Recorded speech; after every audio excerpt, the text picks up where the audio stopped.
আপনারা ভাবতে পারেন যে একটা গোটা পশ্চিমবঙ্গে এনএস আর আরএল আর আরআই এই যে ইয়েগুলো আছে,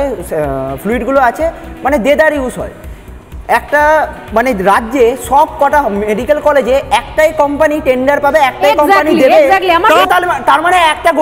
একটা কোম্পানি গোটা পশ্চিমবঙ্গে স্যালাইন সাপ্লাই করবে।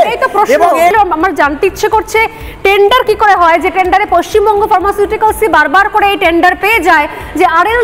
স্যালাইন শুধুমাত্র হাসপাতালে তারাই প্রোভাইড করবে, আর কোনো কোম্পানি নেই পশ্চিমবঙ্গে যারা ধরনের স্যালাইন বানায়, একমাত্র পশ্চিমবঙ্গ ফার্মাসিউটিক্যালস কোম্পানি রয়েছে যারা আরএল স্যালাইন বানায় এবং তারা প্রোভাইড করে, এবং সেই স্যালাইনই যায় কর্ণাটকে,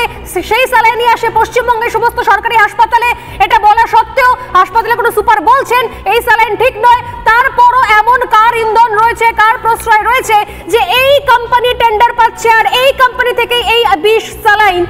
আজকের দিন পর্যন্ত, গতকাল পর্যন্ত এই কোম্পানি স্যালাইনই প্রোভাইড হয়েছে।